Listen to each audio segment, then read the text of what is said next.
Welcome everyone. So today I'm going to do an informational video on the War Rights campaign that we have been doing. So to start off with, I'm going to give y'all some basic information about the campaign. Now the campaign is just a simple way of making War of Rights more engaging for the players and to give the officers more to do than just play in game. Now to start with, we're going to go over some of the very basic stuff about this. So we're going to start off with camps and we're going to move down to movement. So on the map here, y'all can see how there is CSA drill camps and CSA supply camps. The Union also has both of those. Now the drill camps are used for new brigades to spawn in at. So let me copy and paste this here. But when a new regiment or brigade signs on for the campaign, they will spawn in one of those designated drill camps. They can choose whichever one they want, but they must choose one of the three starting drill camps. Now, the supply camps are used as a reinforcement point for brigades. And what that means is during battles in game, the amount of losses we take is translated directly to the strategic map here. For instance, my brigade has 1,180 troops left. We started out with 1,500. Once a brigade gets low enough or the officer feels it's necessary, they can go to a supply camp and use the money in which they've accumulated, which is displayed on these little counters here. They use that money to buy additional troops. Now, pricing of troops varies in terms of sections of 50. So for every 50 troops is $100. So the more troops you want to buy, more money you gotta have. That's how the troop reinforcement and camps work. Now with the camps, the opposing forces can capture enemy camps and use them as their own. For instance, in the campaign, the Union has captured one of our supply camps and one of our drill camps. Whereas we can also do the same, and with that, they can actually buy new troops from their supply camps that they have captured. Alright, so continuing on from the camps, now we're going to go down to movement. Movement is 90% of what's going to be going on here. Now, as y'all can see, there is dark lines on the map, light lines, and blue lines. The dark lines represent a railroad. Now, on the railroad, you can travel 2 tiles at a time in one direction. If you need to turn or go in a different direction, you will move to the point in which you wish to turn, wait till your next turn, and then continue on. But if you're going straight, you can move 2 at a time. On the roads, which are the light lines, you can only move 1 at a time. Now for the rivers, with the rivers, you can move up to 3 at a time. And same thing goes as with the railroads. If you're going to stop and get off somewhere, you got to wait a turn. So that's how movement works. Now, there's some areas like right here at Piper's Farm where there's no direct straight path. So how that works is if you're turning like in a direct turn like here where you would at Eastwoods, you would have to wait. But if it's at an angle like that, you can continue on. So if you got to directly turn, you have to wait till the next turn. But if it's at an angle in which you can continue on, you continue on. So moving on from there, next we have the in-game system and how one side can claim victory. So there is 3 ways to win the game. First is eliminate all enemy brigades from the field, and that means eliminate all their troops.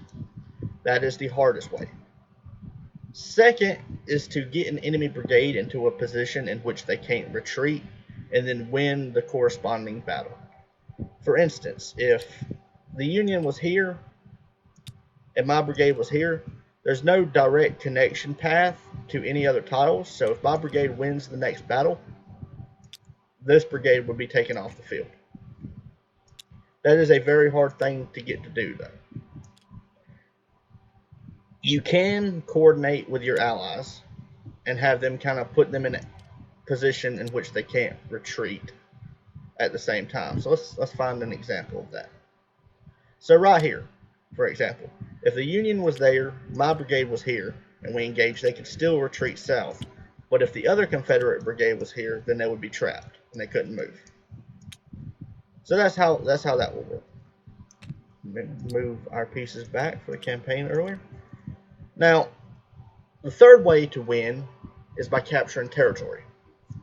So on the side of the map here, you got the years. You got 1861, 1862 through 1865. And with that, you got the corresponding months. You got all the months in that year. So to win, if you can't eliminate the brigades, you can capture territory. And at the end of 1865, whoever has the most territory wins. Now, for the testing phase in which we are doing right now, we are only using the year of 1862, which we are currently 9 turns into. Now, months are corresponded by turns. Every month is 1 turn. So right now we have finished 2 months in the year of 1862. So for every 4 turns is 1 month, and we've done 9 turns. So that's 2 months in game. Now, whichever side has the more claimed territory, which is marked by their representative colors, wins the campaign at the end of the corresponding date in which the game ends. But if they can eliminate the brigades before then they could also win. Continuing on from there, we got cards. Now, cards are a wonderful and ridiculous thing that we made up. So to start with, after every battle that takes place, the 2 corresponding regiments engaged in that battle will draw their representative cards. So I would draw a CSA card, the Union would draw a Union card. You'd flip them, and whatever the card says is what happens. So for instance, I drew a card, and it says the general comes to speak with the troops, increased morale, which gives us +2 movement on roads for 2 turns. And what that means is my brigade up here can move 2 at a time on the road now for the next 2 turns. It gives us a movement advantage for the next 2 turns. The Union got the card, captured CSA field camp, which they can turn into a supply camp. And what that means is on that respective tile they own, that tile would become a supply camp in which they can buy troops from. Now, there is 12 variations of cards, copy and pasted throughout the deck. So there will be a lot of repeat cards that happen. But for the testing phase, we felt 12 would be best. So that's how the cards work. After battle, you draw them. Now, there's markers on the map here with the corresponding side. And if you move on that tile, you also draw a card. So the officers of the brigades will have the choice of moving to draw cards. But if they don't want to, they don't have to, because these cards can have a positive or negative effect on them. So it's really up to the officer if they want to pick up one of those tiles. Now, continuing on, money is earned in 2 ways. Every month, so every 4 turns, each brigade gets $100.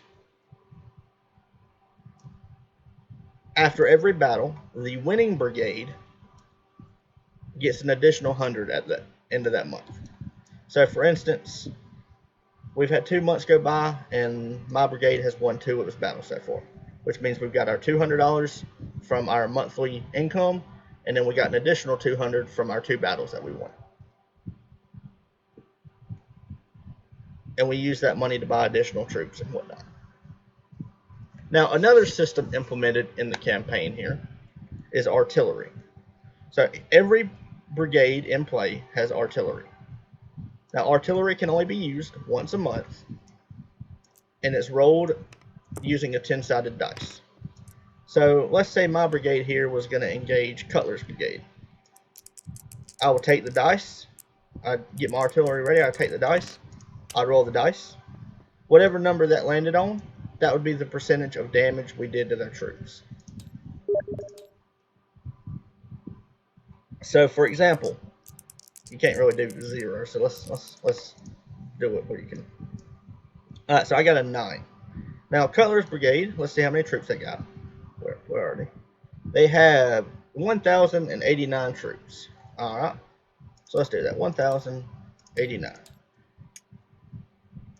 And with the way the calculator works, we're going to multiply that by 0.09.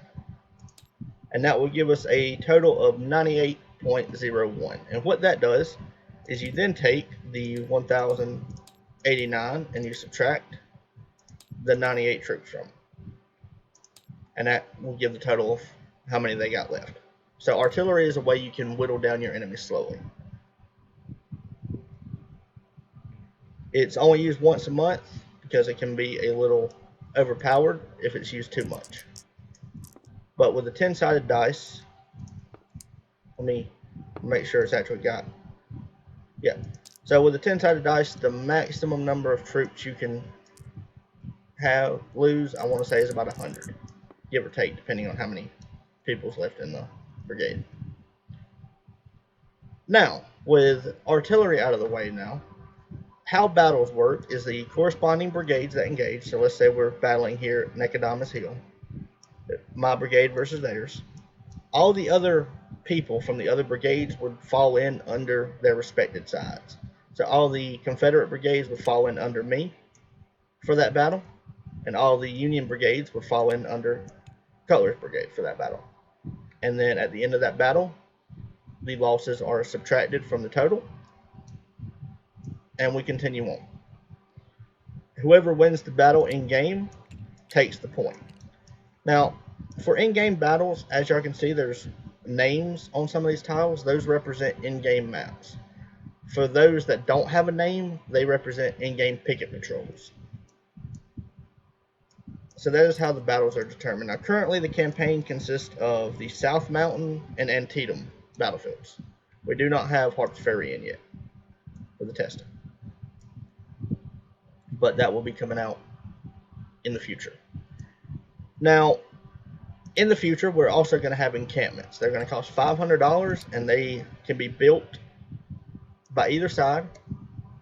And what encampments will do is when you build one at a position, it gives that designated side a massive bonus, by which if the Union was to attack, they would lose 25% of their tickets or troops in that attack at the start of it, due to the encampment's defenses. Now, a way you can break an encampment is attack it 3 times to fully break it, or you can overwhelm the defenses. And what I mean by that is when you attack an encampment, if the attackers do more damage to the defenders than defenders do to attackers, the defenders will overrun the position. For example, you got Union attacking a Confederate encampment. The Confederates kill, let's say, 200 Union troops, and the Union kills 300 Confederate troops. The amount of losses the Confederates take would be too much overall, and the Union would be able to push through and overwhelm that position. So that is how encampments will work. Now, if there is nobody on an encampment, it's just left out in the open with no force on it, then anybody can come in and take it and claim it as theirs. So if you're going to build one, make sure you got troops defending it. Make sure everybody's back in their respective positions. Alright, so that concludes the informational video for the campaign. If you have any questions or anything you would like to know, please comment in the bottom of the video, and I will respond as soon as I can. I hope y'all have a good day, and see y'all on the battlefield.